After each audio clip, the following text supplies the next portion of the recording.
Olá, tudo bem? Você está no Econotel, Economia e Teologia Cristã. Seja bem-vindo. Olá, tudo bem? Você está no Econotel, Economia e Teologia Cristã. Meu nome é Alexandre e no episódio de hoje a gente vai continuar a falar deste livro, excelente livro, aliás, né? Menos Estado e Mais Liberdade, o essencial do pensamento de F.A. Hayek, de Donald Bourdieu. Tá? A gente está falando justamente deste livro aqui.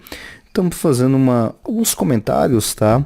Não é uma leitura comentada, não vou estar lendo o livro todo aqui para você, tá? Então eu te recomendo a comprar este livro, tá? Excelente em português, muito bom, tá? E nós vamos começar hoje com o capítulo 1. Nós, no episódio anterior sobre este livro, a gente fez uma introdução, falamos um pouquinho quem era o Hayek, o Bourdieu, inclusive o prefácio deste livro que foi feito pelo ex-presidente da República Tcheca entre 2003 e 2013, um excelente prefaciou esse livro, o Václav Klaus, tá? E nesse primeiro capítulo, o Bourdieu, o Donald, vamos chamar ele de Donald, que é mais fácil de falar, ele vai trabalhar um negócio que é extremamente interessante, inclusive é um pensamento do Hayek, essa forma de você visualizar como que roda cada engrenagem da economia, de uma forma geral, é muito interessante, tá? Milton Friedman, por exemplo, ele tem um vídeo, né, que rola na internet há bastante tempo, que é bastante interessante, que vai estar dentro desse assunto que eu vou comentar com você aqui hoje, tá? Mas antes, como é que é o título do capítulo, né? Capítulo 1, o título dele é Como Compreendemos um Mundo Incrivelmente Complexo. Tá?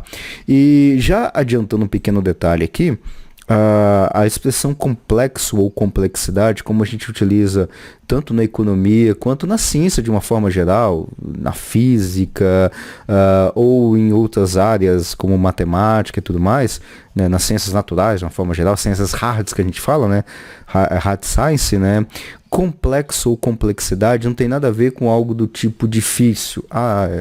Esse negócio é complexo de entender porque é difícil de entender. Não é bem assim, tá? Complexidade, inclusive, que a gente vai trabalhar aqui, tem a ver com a questão que são muitos detalhes, tá? São pequenos detalhes, tá?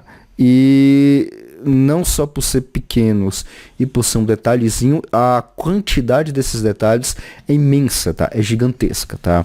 Bom, vamos adentrar já dentro do capítulo, que aí você vai entender melhor o que significa essa ideia de complexidade ou de complexo, tá? Por exemplo, o Donald, ele vai mencionar aqui um exemplo muito interessante, tá? E eu quero contextualizar ele aqui de uma forma um pouquinho diferente, tá? Por exemplo, nos nossos dias atuais, em pleno 2024, que é o momento que eu estou gravando esse podcast, esse vídeo, tá? A gente tem um costume habitual de trabalhar com coisas digitais. Por exemplo, você está ouvindo alguma coisa, você está ouvindo esse podcast pelo um celular, tá? Ou talvez até pelo computador, você esteja ouvindo pelo YouTube ou qualquer outro caminho, mas é um meio digital, tá? Na maioria das vezes, eu não sei se você é como eu, mas eu particularmente eu gosto de ler livros digitais ou em formato digital, tá? Eu sempre procuro adquirir livros digitais ou se eu encontrei algum livro que é interessante, eu vou procurar esse livro no formato digital. Por que a gente faz isso? Porque o formato digital ou o livro digital, ele é mais fácil de você manipular no sentido de que você carrega uma grande quantidade de livros. Por exemplo, eu tenho aqui em minhas mãos do lado, tá? Eu tenho um tablet, antigo, é o iPad 2, se não me engano é essa versão dele, tá? É um tablet antigo, grande, tá? Ele tem mais de um palmo de tela, tá? E dentro desse tablet eu tenho aqui diversos livros que eu leio, livros que eu uso para dar aula. Então, por exemplo, eu dou aula de física, de ciências de forma geral, filosofia. E aí, quando eu vou para o colégio, quando eu vou para a faculdade para dar aula, eu dou aula também de matemática, de cálculo. E aí, quando eu vou para o colégio ou para a faculdade para dar aula, eu vamos dizer assim, deveria levar um livro de física, vamos supor que num dia normal, para os meus alunos do sexto, sétimo, oitavo, nono anos do ensino fundamental 2, do primeiro, segundo, terceiro anos do ensino médio, de ciência e de física. Só aí, sexto, sétimo, oitavo, nono, são 4 livros, mais os 3 do ensino médio, mais 3 livros, já deu 7, isso só para física e ciências. E se eu for dar aula também nesse mesmo dia, ou em outro dia na semana e tudo mais, e for carregar esses livros comigo, livros físicos comigo, aí vai mais uns 3 de filosofia, 7 já são 10, aí eu vou para a faculdade, isso colocando durante a semana que eu dou aula, levo mais um livro para a faculdade, por exemplo, que é o livro principal, o livro texto, que é um calhamaço desse tamanho, é um livro de cálculo que a gente utiliza na faculdade, literalmente um livro grosso, tá? Ele tem, se não me falha a memória, 700 páginas, um livro só. Então aí só arredondando as contas, aí vão arredondar para baixo, são 10 livros, 11 livros. Como é que eu carrego 11 livros? Tá, tudo bem, eu ando de carro e tal, aí eu chego no local, tenho meus livros organizados, fora os meus equipamentos para fazer experimento, que eu faço experimento para os meus alunos de física, de ciências, então eu já carrego algumas coisas já organizadas em caixas, no porta-mala. Então isso são 10 livros mais as ferramentas de experimento. Fica um negócio complicado, né, se carregar 10 livros. Ao invés dos 10 livros em mãos, que vai dar uma pilha que não dá para carregar em 2 braços, por exemplo, eu carrego tudo aqui dentro. Posso carregar aqui tudo, aqui dentro desse iPad, e aí eu chego lá na aula, tenho as minhas aulas preparadas, anotadas aqui, eu já tirei print, se eu tiver escrito as minhas aulas em papel, ou já digitei mesmo, e aí eu coloquei já os tópicos direitinho e tudo mais, tudo digitado, então 10 livros, bom, já é um peso a menos, né? Então no nosso mundo do dia a dia é mais fácil da gente carregar livros em formato digital. Por exemplo, meu celular, ele está recheado de livros na hora que eu consigo consultar os livros que eu tenho na nuvem, na biblioteca. Então é muito mais fácil carregar livros em formato digital. Só que nem sempre foi assim. A gente ter livros em formato digital. Aí entra o exemplo do Donald, né? E ele vai dar esse exemplo aqui do livro físico, como este livro que eu tenho dele mesmo em formato físico, mas serve também esse exemplo para as coisas digitais, que é o quê? Quando você vai analisar como um livro, este livro aqui, vamos pegar este caso aqui, quando você vai analisar como é que este livro chegou em minhas mãos, eu estou com um livro aqui que tem páginas, ele é colorido, ele é impresso, tem um bom acabamento e tudo mais, como é que ele chegou em minhas mãos? Bom, tem uma série de pessoas só para colocar esse livro em minhas mãos. Primeiro, tá? Eu vou fazer um exemplo um pouquinho diferente do que o Donald fez, mas eu vou dar uma arredondada também. Primeiro, teve uma pessoa que teve que ter o conhecimento sobre o pensamento do Hayek, no caso o Donald. Depois essa pessoa ela teve que sentar e escrever um texto para mim, vou colocar nesse caso, menos Estado e mais liberdade. E ele teve que escrever esse texto em inglês, tá? Que é a língua original deste livro. Aí o Donald foi lá, escreveu esse texto usando todo o seu raciocínio. Só que quando o Donald foi escrever esse livro, ele teve que usar alguns equipamentos. Vamos supor, tá? Vamos voltar no método antigo, que o Donald teve que escrever esse livro em um pedaço de papel, num livro e tudo mais, usando caneta. Eu tenho uma caneta aqui nas minhas mãos. Essa caneta é feita de coisas de plástico, tem um negócio interno dele também, que também é de plástico, e aqui dentro nós temos a tinta, aqui bem na pontinha a gente tem uma esferinha e tudo mais. Resumindo, que senão eu vou alongar demais, até mais do que o Donald fez.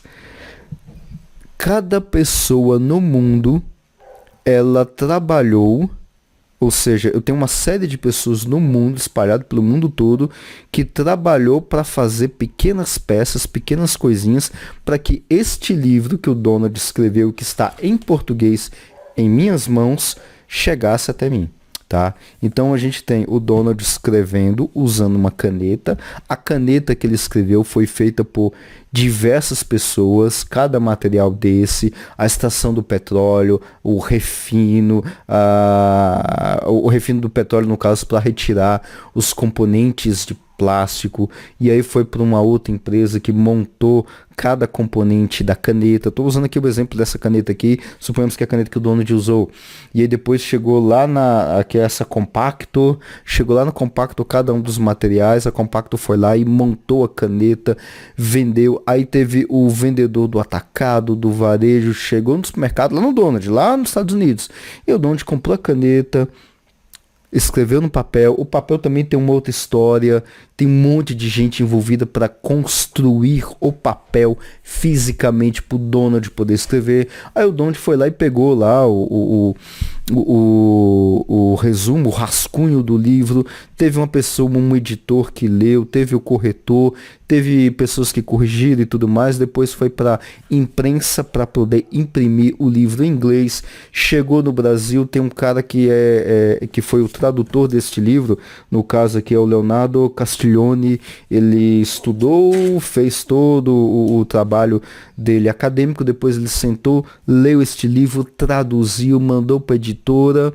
Aí a editora foi lá e falou, tá bom, vamos imprimir este livro, fez os desenhos, que não foi nem o Donald e nem o Leonardo Castiglione, fez todo o acabamento, foi para a editora, vendeu este livro aqui no Brasil já em português, as pessoas comprou no atacado, teve lá todos os contatos com a Vis Rara, Fraser Institute, até que chegou o livro lá agora eu esqueci qual é o nome da livraria que eu comprei, foi aqui em Brasília, passou o nome dela, foi em algum shopping aqui em Brasília que eu acabei comprando esse livro. Bom, mas chegou lá no atacado, no varejo, fui lá e comprei o livro.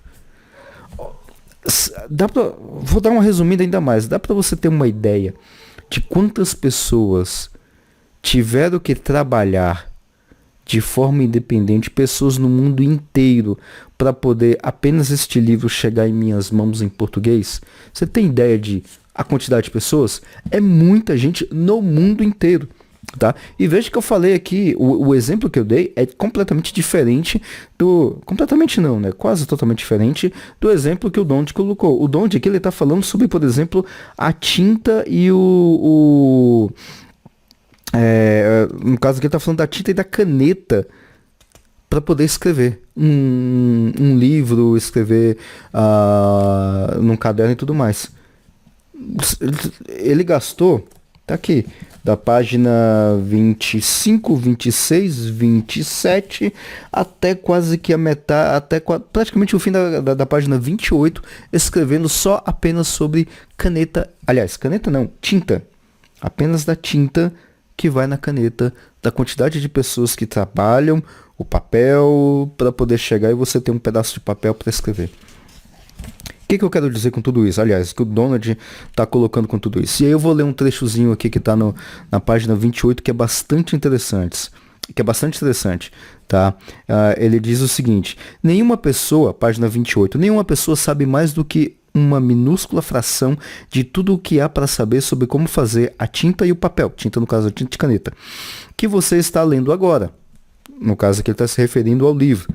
E digo mais, Donald continua: nenhuma pessoa, de fato, nem um comitê de gênios no plural, poderia saber mais do que uma pequena fração de todos os detalhes que precisam ser conhecidos para produzir a tinta e o papel que você segura nas mãos neste momento. Os detalhes que devem ser conhecidos para que se produzam esses produtos são verdadeiramente muito vastos e complexos, ultrapassando a compreensão humana. Em outras palavras, tá? O que o Donald está querendo colocar aqui é o seguinte: quando você vai fazer um determinado produto, e esse produto é tão simples quanto uma caneta, se você olhar em questão de complexidade, naquele sentido que eu falei de detalhes, tá? A caneta, ela é do meu ponto de vista, por exemplo, uma coisa simples. Aqui eu uso, obviamente, deixa eu colocar um parênteses, obviamente porque eu tenho um pouquinho mais de conhecimento científico de como é que é produzida a caneta, a partir do petróleo, a questão do plástico e tudo mais. Fecha parênteses. Para você também pode ser, tá? Caneta é um objeto simples. E a complexidade para se construir esta caneta, uma caneta, eu tenho aqui só nas minhas, aqui na minha mesa aqui, ao alcance das minhas mãos, eu tenho 3 canetas. É uma coisa tão simples, tão banal no sentido de simplicidade, tá? Mas mesmo isso, de forma tão simples e tão banal, nenhum ser humano no planeta Terra inteiro tem a capacidade mental de controlar todos os detalhes de produção de uma caneta que vai chegar até um determinado local em qualquer lugar do planeta. Essa é a ideia que o Donald está colocando, tá? Todos esses detalhes para essa caneta chegar aqui em minhas mãos, que é o que o Donald coloca, os detalhes que devem ser conhecidos para se controlar, eles são tão complexos que ultrapassam a compreensão humana. Em que sentido? O sentido é o seguinte: quando a caneta ela tem uma tinta, e aqui eu tenho uma caneta em mãos. Quantas canetas, como esta aqui, Compactor 07, este modelo que eu tenho aqui em mãos, devem ser produzidas no ano de 2024? Quantas canetas devem ser produzidas? Esse tipo de informação, e aí agora vem uma expressão que o Donald usa bastante, emitir sinais, informação e conhecimento, eu vou colocar como tudo de forma análoga ou de forma sinônima, tá? Esse tipo de informação, ele está distribuído em todos os seres humanos, ou seja, em todas as pessoas. Que, por exemplo, eu comprei essa caneta hoje, tá? Uma suposição. Eu uso muito, eu escrevo bastante, ó, ela tá até um pouquinho, não dá para ver por causa da luminosidade. Ela tá até um pouquinho usada, tá? Essa caneta aqui, na realidade, eu ganhei ela no treinamento que eu tive da escola há 2 semanas atrás. E eu já usei praticamente aí 10% da caneta. E eu escrevo pouco com ela, tá? A próxima caneta, e eu costumo usar a caneta até acabar. Quando é que eu tenho que comprar a próxima caneta? A próxima caneta Compactor 07. Eu tenho que comprar? Eu vou ganhar no treinamento que vai ter na metade do ano? Como é que fica essa informação? Esse tipo de informação está espalhada no meio dos seres humanos. Então não tem como eu não ter nem a informação de quantas canetas que eu vou ter que produzir, no caso de um produtor de canetas ou lá da fábrica da Compactor, no ano de 2024. É claro que tem uma tendência, a tendência de 1 milhão de, tô chutando números, 1 milhão de canetas, porque ano passado a gente vendeu 900 mil, e este ano a gente promete ter um incremento de vendas, mas isso aí são tendências, tá? Mas o valor exato de quantas canetas, esse tipo de informação, ela está simplesmente diluída em toda a sociedade, e isso vai ficar mais claro lá no próximo capítulo, principalmente, conhecimento e preços, que é o capítulo 2, esse tipo de informação ele é essencial para a economia, só que é o tipo de conhecimento ou de informação que ele não está alocado em nenhuma pessoa, em nenhum ser humano. Você pode colocar isso em computadores, pode usar isso em computação quântica, pode usar inteligência artificial para poder fazer o cálculo, pode usar o que você quiser. Esse tipo de informação jamais será exata. E a gente vai entender por que não é exata lá na frente com a ideia de conhecimento, preço, e aí eu vou inserir um outro pedacinho de informação, olha só o trocadilho, que é a questão de valor, tá? O valor, ele não tem como ser mensurado de forma absoluta, ou de forma total, ou um ser humano consegue saber o valor de todo mundo. Não tem como, tá? E aí o Donald ele vai colocar um outro detalhe que é bastante interessante. Na página 29, deixa eu ler esse textozinho aqui que é muito legal, tá? Para a gente poder entender essa ideia de sinais, né? Se esses sinais, ou seja, sinais de... só explicando o contexto que ele está colocando, esses sinais são centenas de milhões de técnicos que têm essa informação de como é que tem que utilizar a sua técnica, o seu conhecimento, a sua habilidade para produzir determinados tipos de equipamentos, produtos, fazer pesquisa e tudo mais. Por exemplo, estou com a caneta aqui, mas há 100 anos atrás não existia uma caneta desse tipo. Era aquela caneta tinteira que tinha tinta. Uma caneta desse tipo é muito mais fácil de utilizar do que uma caneta tinteiro que você tinha que molhar ali, uma pena e tudo mais. Isso aqui é muito mais fácil. Daqui a 100 anos, qual que é a próxima caneta que vai ter? Então, os técnicos e pessoas que pesquisam sobre isso já estão adquirindo conhecimento que não tem a menor ideia de que tipo de conhecimento para produzir novas canetas no futuro, tá? E aí, esse tipo de sinal de conhecimento é que o Donald está mencionando. Vamos lá, página 29. Se esses sinais forem razoavelmente precisos, as atividades dos madeireiros, no caso que ele está falando aqui de produção de tinta e de papel, tá, serão bem coordenados com as fábricas de papel. Não serão cortadas árvores nem aquém, nem além do necessário. Ou seja, se tem essa informação, esse sinal, lá para os técnicos, então os madeireiros, quando eles vão cortar as árvores, não. Então a gente tem que cortar só 10 árvores. A gente não precisa cortar nem 11, porque vai passar, e 9 vai faltar. A gente tem informação exata, tá? E as atividades da fábrica de papel serão coordenadas com as da gráfica. Ele está falando aqui apenas de papel, tá? O papel do tipo que você segura nas mãos não será produzido nem de modo excessivo, nem restrito. É exatamente a quantidade que tem que ser produzida. Sinais razoavelmente precisos também promovem coordenação nas atividades das editoras e do público leitor. Ele está dando um salto gigantesco tecnológico aqui, tá? Quanto maior for o público para um determinado livro, maior será seu número de impressões. Aí tem mais produção de papel, mais árvores, tá vendo onde que está a linha toda? Livros que possuem um público muito restrito para justificar o uso de papel e tinta em sua produção continuarão sem ser impressos por gráficas com produção em larga escala. Então eu quero um livro de relatividade geral do Landau, teoria de campo, em português. Tem lá na editora Livraria da Física, tá? Agora pega a quantidade de livros, teoria de campo do Liv Landau, produzido ou vendido pela editora Livraria da Física e compara com vendas da... pega qualquer livro aí que está na moda agora. A quantidade é muito menor, tá? É muito menor.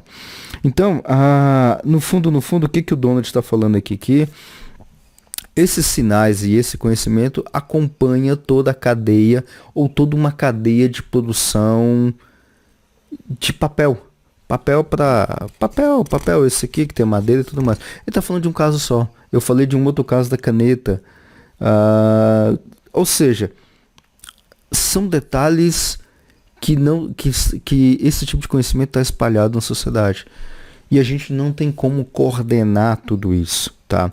E aí tem uma frasezinha bem interessante no finalzinho da página 29, que ele vai dizer o seguinte: um dos fatos mais notáveis da vida nas economias de mercado modernas é que cada uma das coisas que desfrutamos como consumidores é algo que nenhuma pessoa sabe produzir sozinha, desde a origem até o produto final. Por outro lado, e aí eu quero justamente começar a concluir esse episódio, porque ele já conclui. É um capítulo curtinho, tá? Por outro lado, o Donald está falando o seguinte: olha, a gente tem uma divisão de trabalho, e eu estou colocando algumas palavras a mais aqui, a gente tem uma divisão de trabalho extremamente complexa, no sentido de que tem muitos detalhes, e interdependente, tá? E necessária para todo mundo. Ou seja, e nenhum ser humano consegue coordenar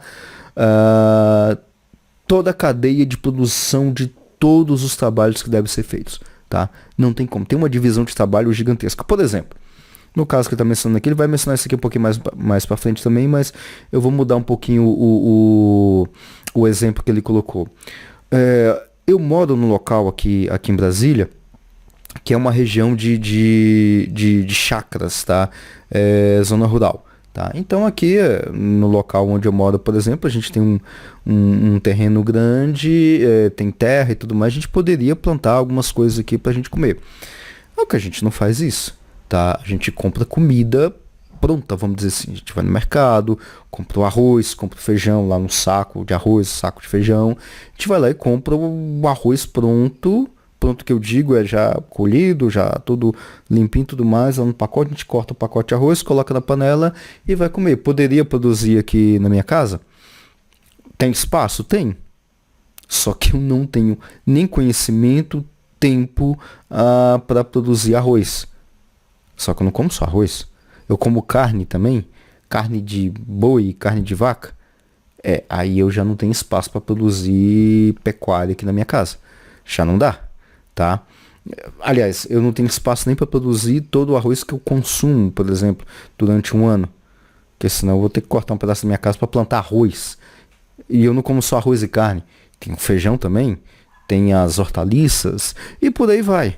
Então o que eu faço? Ao invés de eu produzir aquilo que eu vou comer, eu vou no mercado e compro as coisas que eu quero comer.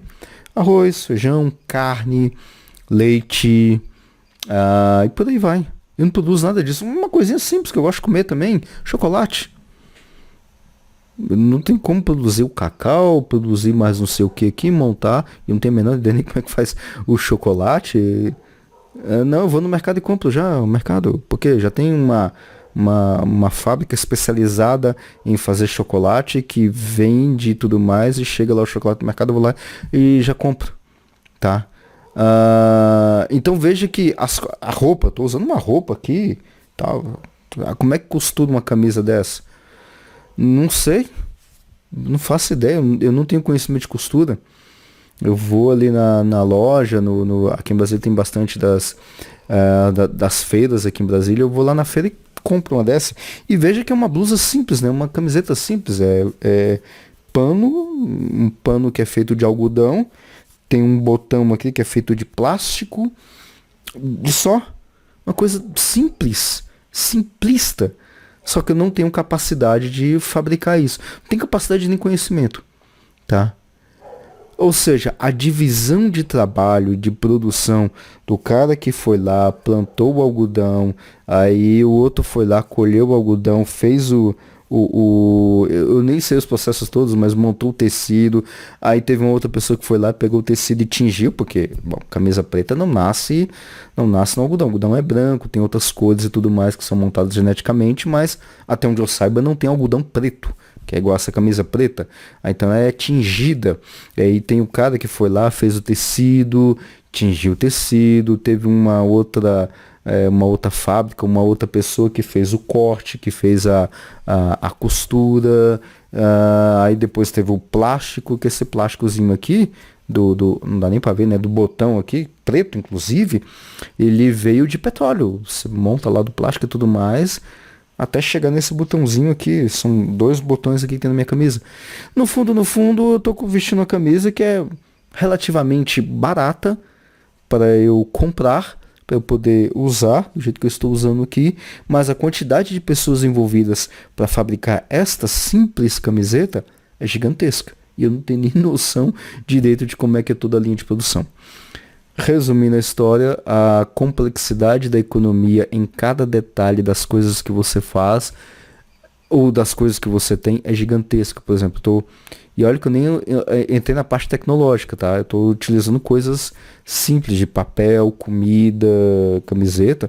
Não vou nem entrar na parte do computador, que é o que eu estou usando, o programa, a webcam, o microfone, a internet, o aparelho que você está ouvindo. Então aí a coisa descamba de vez. Ou seja, a complexidade é muito grande para você poder coordenar tudo isso. Não tem como coordenar tudo isso, tá? Um ser humano não consegue coordenar tudo isso.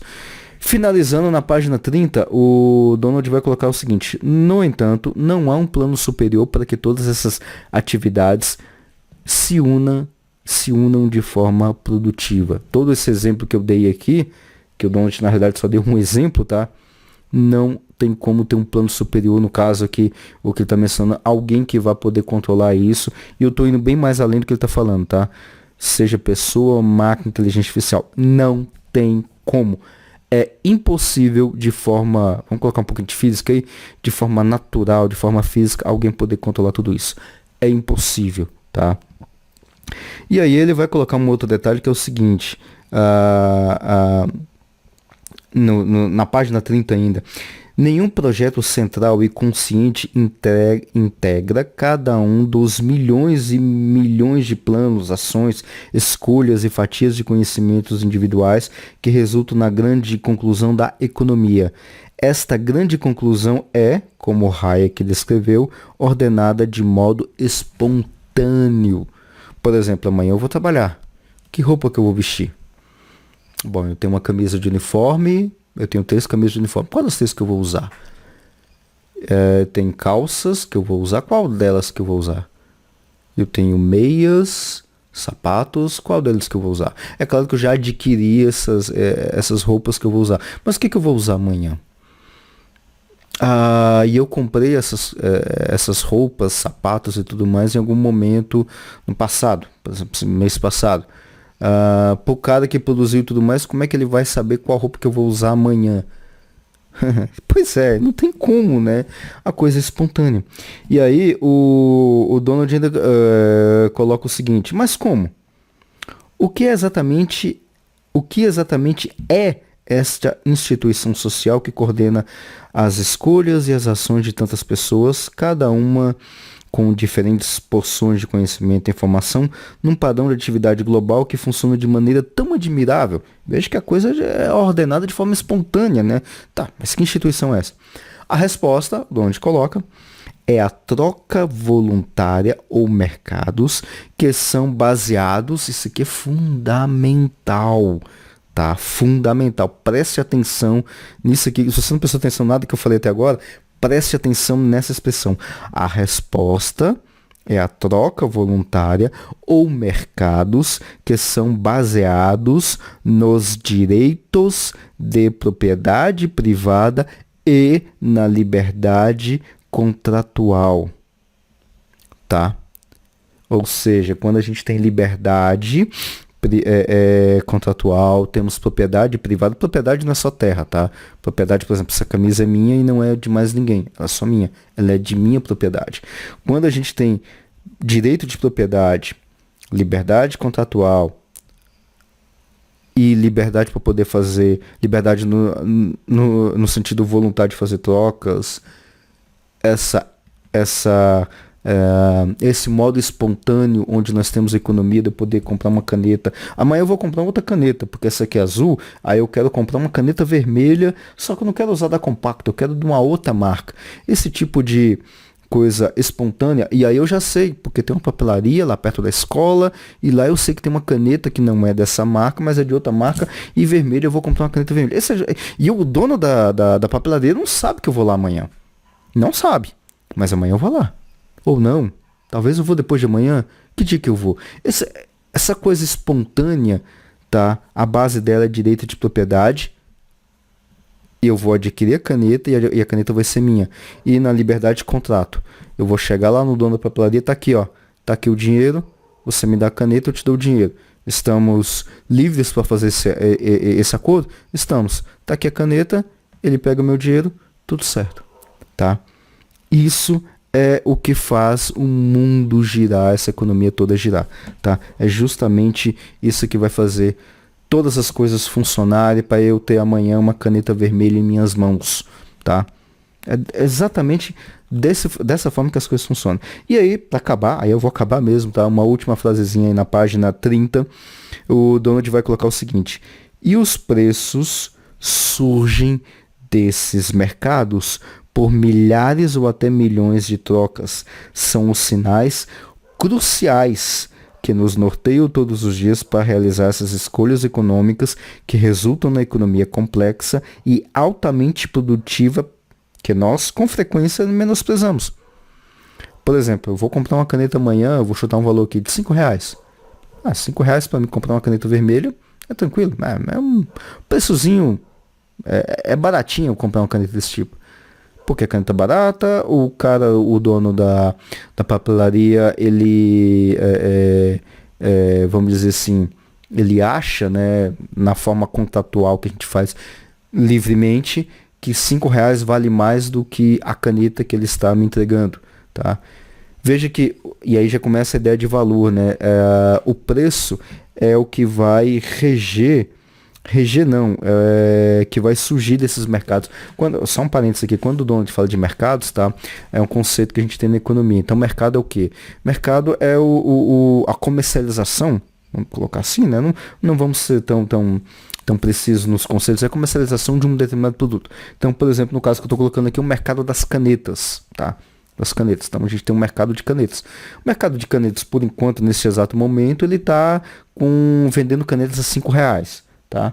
Mas, sei lá, aconteceu algum problema e tudo, e as tintas das canetas não estão sendo produzidas ou não estão podendo colocar na quantidade, nas tintas, as tintas azuis na quantidade que é vendido normalmente. Vamos colocar aí 1 milhão de canetas normalmente, porque teve algum problema e aí acabou a matéria-prima da caneta. Como a demanda por caneta continua constante, né, ainda continua 1 milhão de canetas azuis por ano, e aí você tem uma quantidade menor sendo ofertada, lei da oferta e demanda. Em outro momento aqui no Econotel a gente vai trabalhar com lei da oferta e demanda, tá? Como a demanda continua e a oferta diminui, o preço aumenta para se manter a mesma demanda. Quando o preço aumenta, você tem um deslocamento também da demanda. A demanda acaba diminuindo, indo para outros substitutos. Digamos, sei lá, vou chutar um exemplo, que o substituto da caneta azul é um lápis. Aí a gente vai ter uma demanda maior por lápis, que não tinha antes, porque tem um problema na caneta que aumentou o preço, a demanda agora teve que diminuir. Tá vendo a quantidade de coisas que vai mexendo? E aí você demanda uma quantidade maior de lápis que não tinha, aí o preço vai ter que subir, aí os caras vão continuar pagando, e aí vai ter mais produtores de lápis e menos produtores de caneta, só que é um preço maior de lápis. Entende a complexidade da coisa? E de onde é que a gente está sabendo? Olha, agora está no momento de produzir mais lápis e menos caneta. Onde é que a gente adquire essa informação? O sinal que o Donald está falando? Preço. E como é que a gente sabe que eu tenho que produzir mais porque o preço tá vindo? Onde é que está vindo esse conhecimento? Este é o tema do próximo episódio. Tá certo? No próximo episódio dessa série sobre menos Estado e mais liberdade, o essencial do pensamento de Hayek. Eu vou colocar, em vez de falar o Friedrich von Hayek, na verdade é Friedrich August von Hayek, a gente vai colocar só Hayek mesmo, tá? Donald Bouldow, a gente vai mencionar sobre essa ideia de conhecimento e preço. Tá certo? Então, até a próxima. E se você gostou desse episódio, não deixe de avaliar no Spotify com 5 estrelas ou deixar o seu like no YouTube, caso você esteja ouvindo por aí. E também não deixe de ativar as notificações para você ficar por dentro dos próximos episódios, tanto no YouTube quanto no Spotify. Até a próxima.